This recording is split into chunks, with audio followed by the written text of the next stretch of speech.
பொன்னாரையும் நாட்டல் பின்னருள்ள கர்மங்கள் யாவும் பெயர் விளங்கி ஒளிர நிறுத்தல் அன்னையாவிலும் புண்ணியம் கோடி ஆங்கோர் ஏழைக்கு எழுத்தறிவித்தல். எண்ணற்ற தர்மங்களை ஈட்ட நினைத்தாலும் அது கல்வி அறிவை போதிப்பதை காட்டிலும் வேறு புண்ணியம் ஏது என்கிறார் பாரதி. அவற்றை பறைசாற்றி அதில் பணியாற்றும் அனைத்து ஆசிரியர்களுக்கும் என் ஆசிரியர் தின நல்வாழ்த்துக்கள் கூறி உங்களுக்காக சிறு கதையுடன் ஓர் சிறு கவிதை. பணிபுரியும் பள்ளியில் ஒரு ஆசிரியரின் வகுப்பறையில் இருந்து எண்ணற்ற குற்றச்சாட்டுகள். அதை தலைமை ஆசிரியர் அவரிடம் முறையிடும் போது அவருக்கு தலையே சுற்றுகிறது. குழப்பத்தில் செல்லும் ஆசிரியருக்கோ வகுப்பில் வணக்கம் என்ற முழக்கத்தாலும் அவர் முகம் மலரவில்லை. போதனையை துவங்குகிறார். பாருங்கள் பிள்ளைகளே, புகார் வருவது சகஜம், அதுவே சகலமும் ஆனால் எவ்வாறு என கேட்டார். கேட்ட வேகத்தில் சட்டென்று எழுந்த மாணவன் ஒருவனோ கலங்கி விம்பினான். எப்பொழுதும் என்னுடைய பொருட்களே காணாமல் போகிறது, ஆனால் வீட்டிற்கு சென்றால் நானோ காணாமல் போகிறேன். தினமும் தொலைந்து செல்லும் அவனிற்கு பூஜையால் பரிசளிக்கப்படுகிறது என்று புரிந்தவர் சற்று தனக்குள்ளே நகைத்து பின் ஒன்று கூறினார். இங்கு ஒரு பெட்டி வைக்கப்படும், அதில் ஒவ்வொருவராய் கண்கள் கட்டப்பட்டு வந்து எவர் எடுத்தாரோ அந்த பொருட்களை அதிலேயே விட்டுவிடுங்கள் என்றார். அதன் பின் வரிசையில் அனைவரும் சென்றனர். இறுதியில் கண்டெடுக்கப்பட்டது பொருள், ஆனால் எவரையும் தண்டிக்கப்படாமல். இந்நிகழ்வு அனைவரின் மனதிலும் ஆழமாக பதிந்தது. பள்ளி நாட்களோ முடிந்தது, பல வருடங்களோ கடந்தது. பின் ஒருமுறை ஆசானை பார்க்க நேர்ந்த ஆச்சரியத்தில் ஓடி வந்தான் ஒரு மாணவன். ஐயா, உங்களால் தான் நான் இந்த சிறியவன் ஒரு பெரிய இடத்தில் பணிபுரிகிறேன் என்றான். அவரோ சிரித்த வண்ணம், எப்படி அப்பா இருக்கிறாய் என்றார். ஐயா, இன்னுமா என்னை தெரியவில்லை? அன்று வகுப்பறையில் காணாமல் போனவற்றை கண்டுபிடித்தீர்களே, அதில் நானே ஏதும் அறியாமல் திருடியவன். ஆனால் தாமோ நான் தான் கல்வன் என்று சுட்டி காட்டாமல் என்னையும் மாற்றியவர் தாமே என்றான். ஆசானோ நான் ஏதும் செய்யவில்லை அப்பா என்று சொல்லி அன்று கண்களை கட்டியது நீங்கள் மட்டுமல்ல, அதில் நானும் ஒருவனே என்றார். ஏனெனில் என் பிள்ளைகளின் நிறையை மட்டும் பார்ப்பவனுக்கு குறை என்னும் திரை என்னுள் எப்பொழுதும் விழக்கூடாது என்றார்.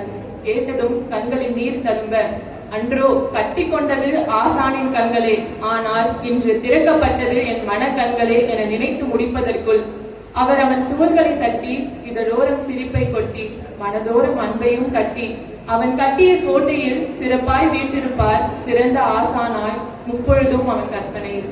இக்கதையில் வரும் ஆசிரியர் போல் நம் வாழ்வில் எண்ணற்ற ஆசிரியர்களின் வழித்துணையாலும் வழிமுடிதலாலும் நாம் செல்லும் வழி எங்கும் தவறுகளை மன்னித்து தடைகளை தகர்த்து என்றும் நம் வழிகாட்டிகளாய் விளங்கி ஒரு நாள் அவர்களை மிஞ்சிய வாழ்வில் உயர்ந்து நின்றாலும் இவர்கள் என் பிள்ளைகளே என்று எவ்வித கர்வமும் இன்றி பெருமிதம் கொண்டு பறைசாற்றும் இன்றியமையாத ஒரு உன்னதமானவர்கள் நம் ஆசிரியர்களே.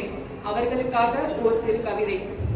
கருவுற்று இருந்த கருவறையும் மகிழ்வுற்று இருந்த வகுப்பறையும் சலிப்பற்றி இருந்த கல்லூரி அறையும் என்றும் திரும்ப பெற இயலாத வரமே. வரத்தின் தாற்பயம் நமக்கு பரிசளித்த பெற்றோரும் நம்மால் பரிசளிக்க முடியாத ஆசிரியர்களுமே ஆவர். அத்தகையோர் நம் வாழ்வில் தடம் பதிக்க திடமாய் விதைக்க நம்மையே வேறிட்டு நமக்குள் உயிரிட்டு ஈட்டுவது அனைத்தும் இலக்கே என ஊக்குவித்து தான் பெறாத செல்வங்கள் தம் மாணவ செல்வங்களே என கருதி அயராது உழைக்கும் ஆசிரியர்களுக்கு என்றும் மாணவர்கள் நாங்கள் தனஞ்சயனாய் ஜெகத்தில் இருப்போம் என்றும் துரோணர் என்னும் ஆச்சாரியர்களுக்காக. வாய்ப்பளித்தமைக்கு நன்றி.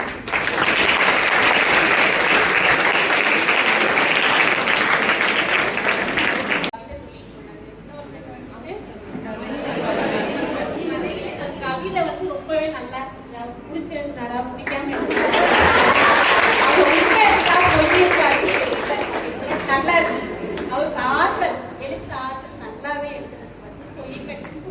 சரியா?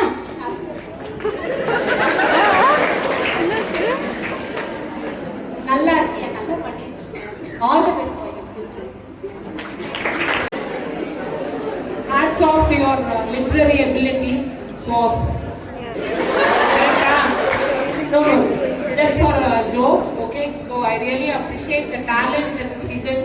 Writing a few lines itself is a great task, especially in a poetical way of trying to communicate what you really want, the rhythmic, all those words that has befitted both for Vaishnavi as well as for Rajesh.